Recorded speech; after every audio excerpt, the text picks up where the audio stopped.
Your mother's a whore. All right. Meanwhile, the guy in the elevator said, hey, my mother's a whore. How would you say that? How do you know she's a whore? Here's something. When I said you're on the elevator, the person asks you what floor do you want, just look at him and go, same floor as you.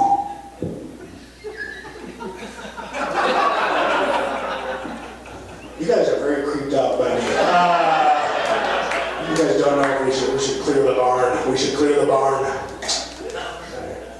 You ever get off on the wrong floor? That's embarrassing, right? You guys really need to have to explain it to everyone else in the elevator. You care less. They go, I thought that was 3 when it's only 2. I didn't know it went numerically. I'm from Milwaukee. Oh, Madison. All right. Tom was in that joke. You guys are very nonplussed by a lot of things here now. It'll cover up your mouth to cover up the laughter. It'll come out as a fart. This barn is flammable. It will go up. I am recently married. I got married last year, January 24th last year I got married. Okay.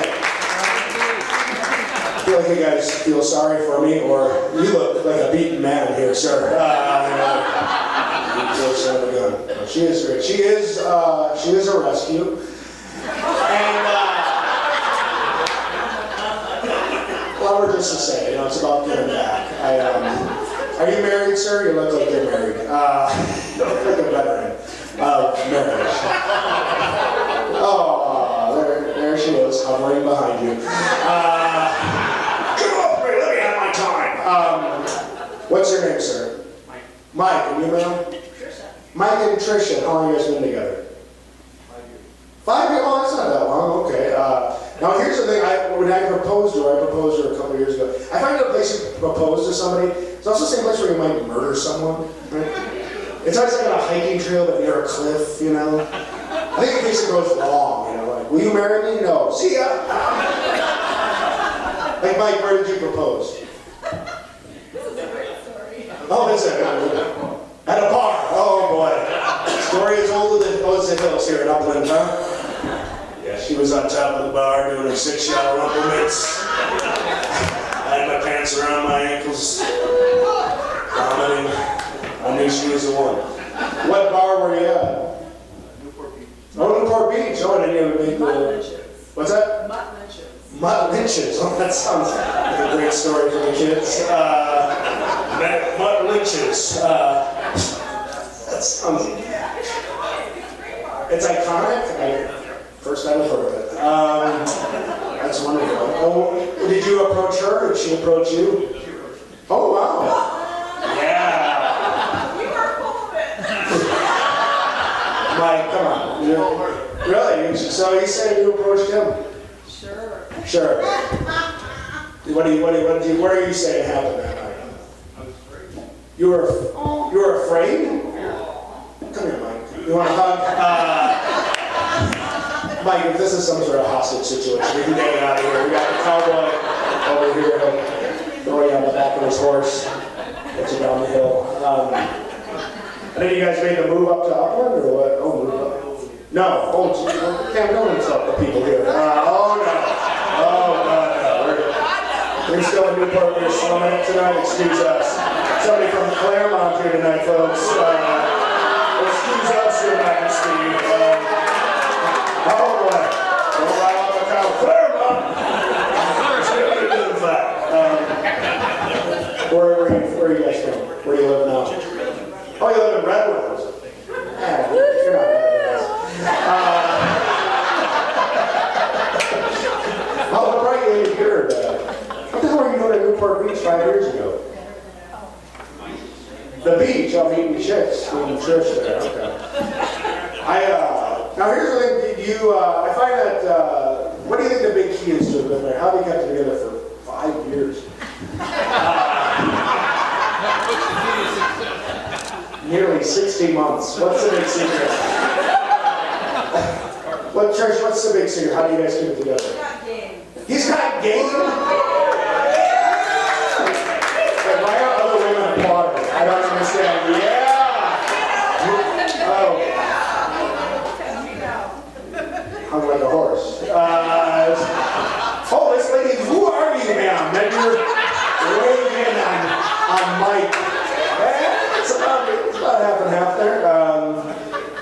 saying it's a good, all right, I don't want to, all right, so you're saying, what about you, sir? Are you married? Yes, I am. How long have you been married? Going on 28 years. Going on 28 years. Sounds like a prison sentence. Going on 28 years. I got it all marked on the wall. 28 years. Is this your wife right here? 28 years. And what do you think the big key is to have a good relationship? Either of you. What's the big key? Give and take. Give and take. Wrong. No, it's communication. Communication, because I have a joke about it. Cooperate. I'm in a barn. Communication is essential to any good relationship. Let me tell you what happened in mine. 6 months into the relationship, I find out she only speaks Spanish. You think you know much of that? A lot of time I find this out. At first I didn't suspect anything. I bet you're just talking really fast. I got one of these Dear Juan letters, and it's kind of for the two of us, and I gotta move on. So I started dating a girl I worked with. And then a buddy of mine said, you shouldn't date people you work with, so I got her fired.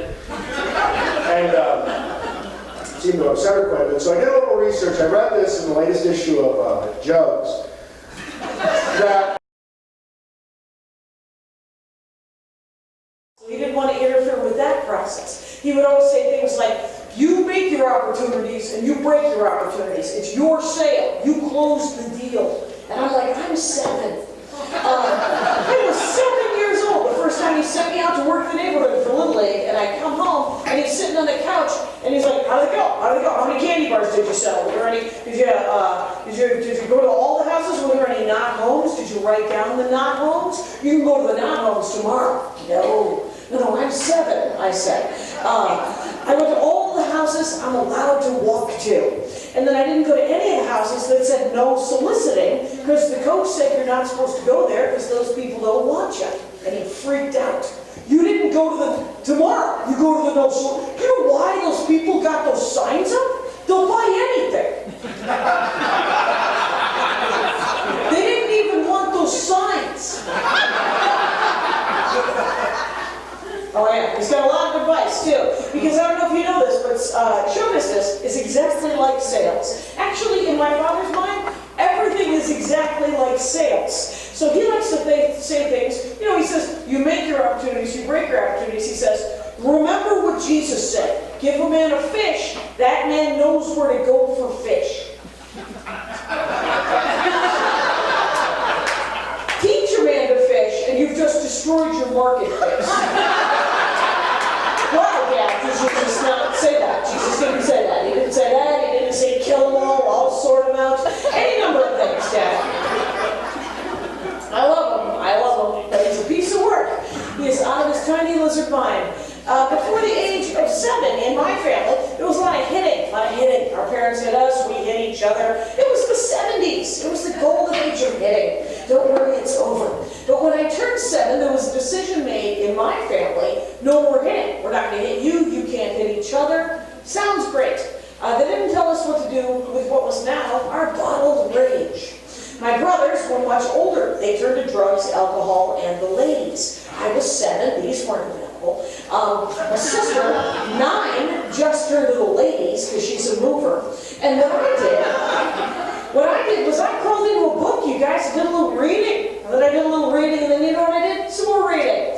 And I don't know what your 8th grade situation was like, but when I was in 8th grade, girls would fight. Before and after, boys would fight, but for some reason, 7th, 8th grade, girls would beat the hell out of each other. And boys would watch and go, yay, it's not us.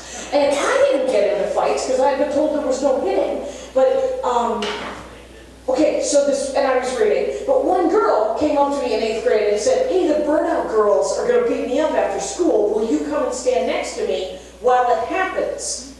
And I was like, why would that be something?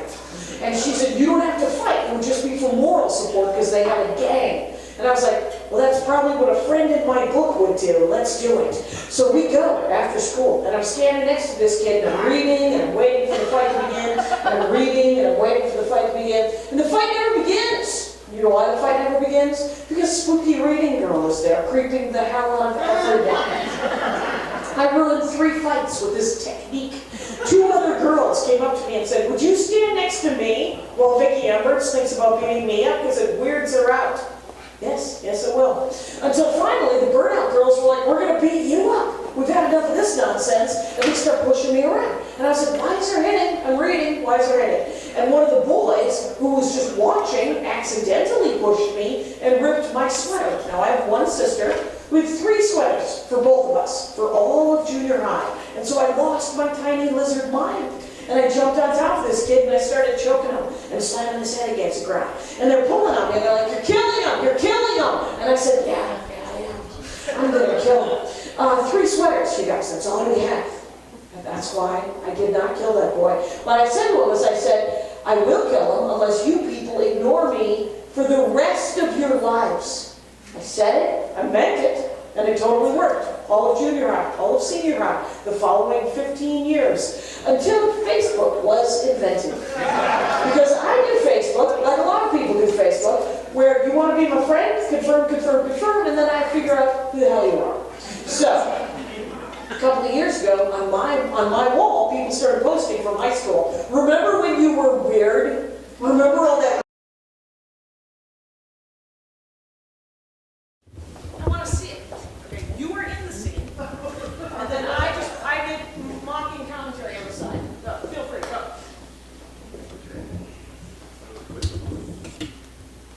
So I met my therapist the other day, and he told me sometimes when you get nervous, you should breathe deeply in for 4 seconds and breathe deeply out for 8 seconds. So I told him, I smoke, I can't breathe that long. So that's not so he goes, I told him, I'm going to a comedy show this weekend, and my plans is to ask my girlfriend